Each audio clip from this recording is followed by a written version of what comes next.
Pipila lang kini sa mga mitatak nga mga bisrak nga kanta sa usa sa mga pioneering sa bisrak music, ang Missing Philemon. Bisan ang mga bata nga wala pay igong kabuot, hanas na kaayong musubay sa mga linya sa ilang mga kanta. Ang ilang frontman o vocalist nga si Lorenzo Insoninyal nagpadayon sa pagpatik og mga kantang nagpakita sa katahom sa atong kaugalingong pinulungang Binisaya. Ugmang adlaw, aduna siya bag-ong ikadalit nga kanta nga haom kaayo sa atong nasinating pandemya, ang Padayon Jud. Padayon jud bisag sa imong paglakaw, nagalisod. Padayon jud bisan pa ug sakit ng hawak ug tuhod. Padayon Paminawon tang mensahe sa maong kanta ug dungan tang sayran ang inspirasyon sa pagkamugna niini. Padayon jud. Ug makauban na ginato karong buntaga Insoy Ninyal. Maayong buntag ug maupay na aga Sir Insoy. Welcome sa GMA Regional TV Live. Paki-greet sir sa imong mga certified Bisrock fans, mapabata man o tiguang. May buntag na itong tanan sa mga naminaw sa mga viewers sa Central Visayas ug sa Eastern Visayas regions.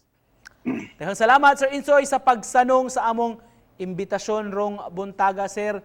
Pag-promote ini mong bag-o nga single apan sa di pa to ni hisgutan sir, ani una ta sa imong passion sa musika.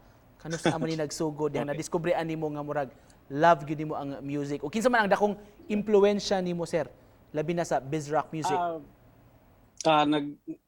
Nagipalibutan ko music when I was growing up. No? Sa balay, there was music everywhere sa balay all the time. Ako mga ginikanan, mga music teachers and composers, manulatay po sila kanta. Then mga neighbors na mo, ang community, there was music everywhere no sa pinamungahan. Nya kanang I grew up listening to the Beatles, to all those bands that time, no, and there was OPM, ang peak to siya sa OPM, no. So kanang mga musikaha ang naghatag na og inspiration, no, and then nag-influence na ako sa how I write my songs. Throwback sa ta, isip bokalista sa banda. Of course, Missing Philemon, sikat kayo. Did you ever expect sir nga kini inyong banda moabot og layo gyud? Of course, pasidunggan sa lain nga mga institusyon like last year, 83rd Cebu City Charter Day. Ang amo lang gito nga madunggan ang mga kanta, and then kung mo naamag yung mga awards pohon, maybe bonus na siya, no, but ang amo lang ginadawato ng mga kanta. So kanang makadawato mga awards o mga pasidungog kanang bonus na gid, wala na ginasa sa among plano before, no. So happy for that pa. This time Sir Insoy, isgutan ta kini imong bag-ong i-release nga single ubos sa indie record label nga Kadasig. We know nga ugma na kuno ang release ani sir. Unsa man ni nga kanta? Ugma. Can you tell us more about this? Kani nga kantang Padayon Jud, ang akong tuyuan is maka-inspire ko sa mga tao nga dili mo give up bisan pa man sa problema. Seryoso na siya nga mensahe, and yet the way I write the song, the way I write the music, kanang lingaw siya nga paagi, no, wala gyud ko nakuwada ang style sa banda nga aligre siya paminawon, at but yet na siya yung mensahe nga lahi na karon, no, inspirational na kuno siya ba inana. So mo'y nakalahi ning kantaha 2 months ago, mga couple of months ago, and we recorded this mga last month, no, inana. So I wrote this about like in one sitting lang.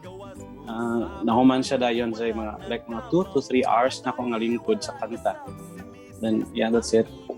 Of course, Yeah. di nato palabyon ang kahigayunan. Rong buntaga Sir Insoy madunggan din sa atong programa. Few lines sa imong bag-o nga awit. Padayon jud. Sure.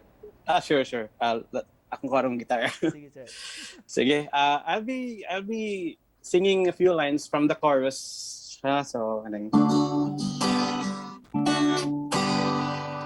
Padayon jud bisan sa imong paglakaw, nagalisod. Padayon jud bisan pa ug sakit ng hawak ug tuhod. Padayon jud bisag madagma pa ug mahisukamon. Bangon ug pamaphalang padayon jud. Very catchy pagkanindot ato paminawon sir umrag. Amo you. atangan ang tibok awit inig ma-release nimo ni sir. Yes, please. Asa man ni please pwedeng wait, ma-download, mapaminaw sa atong mga sa imong mga fans sir, sa atong mga sugbuanon, mga nagtan-aw ron.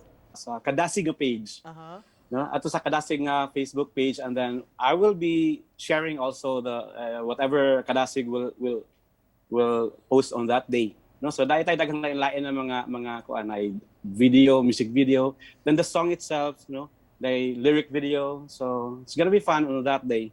So ang haon ta nga magkita taan nga adlaw. Bangon lang og pamapha. Padayon Og padayon. bangon og pamaphalang padayon jud. Padayon jud. Pagkanindot paminaw. Before we end the conversation, Sir Insoy, mensahe nimo sa paglaom, kabuti mo ipaambit sa ato mga viewers, makapuso nato nga nagtan-aw. While we're facing the problems nato, di na to kalimtan nga nang ang paghatag pud og panahon nga malingaw gyapon ta o pag realize nga bisan pa man sa atong problema na atay daghang butang nga angay pasalamatan, no? And then kini nga music mo na among ikadalit kaninyo. Okay? So padayon lang gyud ta. Padayon lang kita, sir. Og amo pong atangan pohon ang umaabot pa nimong mga singles kay doon na rin ba kay daghanag natagik. Di aron namon. Daghan kay salamat, sir. Salamat, Nick. Salamat. Sa Yes. pag-uban namo karong Thank you very buntaga.